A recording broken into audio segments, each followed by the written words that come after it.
साल 2025 के नए साल में भारत के लिए क्या क्या चैलेंजेस रहने वाले हैं, तो उसके सीरीज में आज पार्ट 2 हम लेकर के आए हैं। पिछले पार्ट में हम लोगों ने बात किया था अमेरिका के बारे में कि किस तरीके से भारत और अमेरिका के बीच में टेंशन बना हुआ है किन किन मुद्दों पे। तो उन मुद्दों को सुलझाकर भारत और अमेरिका अपने रिश्तों को बेहतर करने का प्रयास करेंगे। अब आज हम लोग बात करने वाले हैं भारत के पड़ोसियों के बारे में, खास करके दो पड़ोसी, एक आपका चाइना है और दूसरा बांग्लादेश है। इन दोनों के बारे में हम लोग चर्चा करेंगे। कहा गया है कि पड़ोसी सबसे सगा होता है, सबसे पहला सगा, यानी कि जो आपके अगल बगल में है, अगर कभी आपको जरूरत पड़ा तो सबसे पहले वही आएगा। लेकिन सच्चाई तो ये है कि पड़ोसी उतना अच्छा भी नहीं होता है जितना अच्छा तारक मेहता में दिखाया गया है। और खास करके अगर आपका पड़ोसी चाउमीन वाला और चप्पल चोर जैसा रहे तो तब तो आपका जो है भला कोई कभी चाहेगा ही नहीं, ये दोनों मिल करके। तो अगर सबसे पहले हम लोग चाउमीन वाला का बात करें यानी चाइना का बात करें, तो चाइना और इंडिया में सबसे बड़ा अगर कोई टेंशन है तो बॉर्डर का है। कारण कि कहां से चीन का सीमा खत्म हो रहा है और कहां से भारत का सीमा शुरू हो रहा है, ऐसा कोई परफेक्ट विभाजन नहीं किया गया है दोनों में। और इसी बात का हमेशा विवाद रहता है। कभी चीन कहता है अरुणाचल प्रदेश हमारा है, कभी कहता है लद्दाख हमारा है, कभी कहता है भारत हमारा, मतलब इस तरीके से वो पगलेते रहता है कभी ना कभी हमेशा। अब भारत और चीन का अगर बात करें तो भारत और चीन टोटल 3000 किलोमीटर का बॉर्डर शेयर करता है। अगर यहां से शुरू करें हम लोग तो करीब 3000 किलोमीटर का बॉर्डर शेयर करता है। जो ईस्ट पार्ट में है, सबसे पूरब वाला पार्ट है, उसको ईस्टर्न सेक्टर कहते हैं। जो बीच में है उसको सेंट्रल सेक्टर, और जो पश्चिम साइड कश्मीर साइड है उसको वेस्टर्न सेक्टर कहते हैं।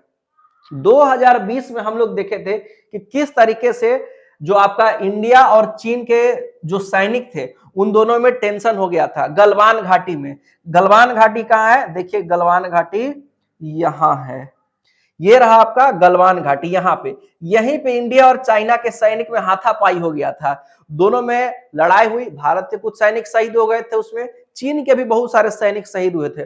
तो अब सोचने वाली बात यह है कि अगर सब दिन ऐसे ही एक दूसरे से उलझते रहेंगे तो आगे कैसे बढ़ेंगे। तो इसलिए दोनों देश 2025 में चाहेंगे कि इन सब मुद्दों को सुलझाया जाए। और इसका जो सबसे रिसेंट जो मंच था वो था 16वां ब्रिक्स का समिट जब हुआ था रूस के कजान शहर में। तो वहां पे भारत और चीन के राष्ट्रपति और प्रधानमंत्री मिले थे, नरेंद्र मोदी और शी जिनपिंग। तो उसमें समझौते पे साइन हुआ था, जहां पे जो सबसे दो हाईलाइटेड पॉइंट है, इंडिया और चाइना का डिस्प्यूट में सबसे हाईलाइटेड पॉइंट दो गो है।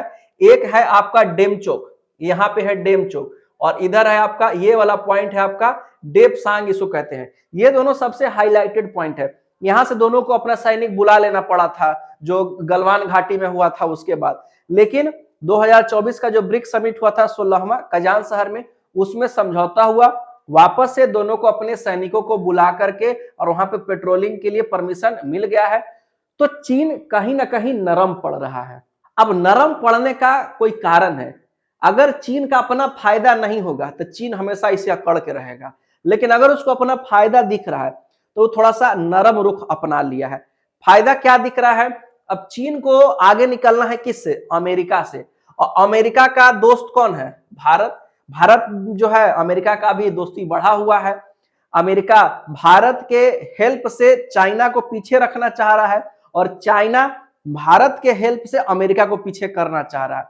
तो इस तरीके से अमेरिका और चाइना दोनों चाहते क्या है कि भारत से दोस्ती मजबूत रहे, ताकि हम लोग जो है चाइना कहीं अमेरिका से आगे ना निकल जाए, या चाइना चाहता है कि हम अमेरिका से आगे निकल जाए। इसलिए दोनों चाहते हैं कि भारत के साथ दोस्ती बनाना बहुत जरूरी है। तो चीन थोड़ा सा नरम पड़ा हुआ है। तो ऐसे में 2025 में हो सकता है कि जो भी सीमा विवाद दोनों के बीच में चल रहा है उस पर थोड़ा विराम लग जाए, कुछ जो है एक सॉल्यूशन उसका निकल करके आए। तो ऐसा हम लोग उम्मीद कर सकते हैं। अब अगला जो हमारा पड़ोसी है वो है बांग्लादेश। बांग्लादेश का स्थिति हम लोग जानते हैं। बांग्लादेश में शेख हसीना की सरकार थी, उनका तख्ता पलट हो गया, और तख्ता पलट करके वहां पे जो है चप्पल चोर जैसा देख लीजिए, एकदम साफ लग रहा है कि गुटखा खा करके अब पूरा एकदम जो है मुंह करिया कर लिया है, आ गया है यहाँ पे। मोहम्मद यूनुस नाम है इसका, अभी अंतरिम सरकार का हेड यही बना हुआ है बांग्लादेश के अंदर में। समस्या ये है इसके आने से, जब तक शेख हसीना थी तब तक भारत और बांग्लादेश का सीमा एकदम सुरक्षित था, कहीं से कोई टेंशन नहीं था। लेकिन इसके आने से टेंशन शुरू हो गया।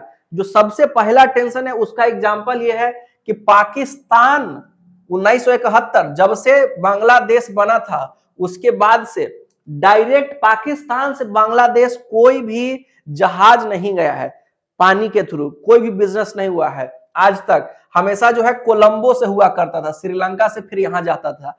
लेकिन जैसे ही जो है इधर तख्ता पलट हुआ है, पाकिस्तान के कराची से यहाँ चिटगोंग एक जो है जहाज चल के आया है डायरेक्ट। अब सोच लीजिए कि बांग्लादेश अगर पाकिस्तान का दोस्ती बढ़ा लेता है, पाकिस्तान से दोस्ती बढ़ा लिया अगर, तो टेंशन किसके लिए है? भारत के लिए। क्यों? क्योंकि जितना बॉर्डर इधर टेंशन में रहता है अब उतना ही बॉर्डर इधर भी टेंशन में आ जाएगा, क्योंकि पाकिस्तान का तो काम है कि किधरों से घुस के या भारत को परेशान करना। तो जब तक शेख हसीना थी तब तक बॉर्डर सब सुरक्षित था, क्योंकि पाकिस्तान इधर से एंट्री नहीं ले सकता था, लेकिन अब पाकिस्तान भी इधर से एंट्री ले सकता है। तो अब दोनों तरफ से भारत को टेंशन हो गया, इसलिए बांग्लादेश के साथ भी भारत का रिश्ता सही रहना। अब कुछ भी करके साम दाम दंड भेद लगाइए और जो अपने पड़ोसी हैं उनके साथ अपना रिश्ता बढ़िया करना होगा 2025 में भारत को।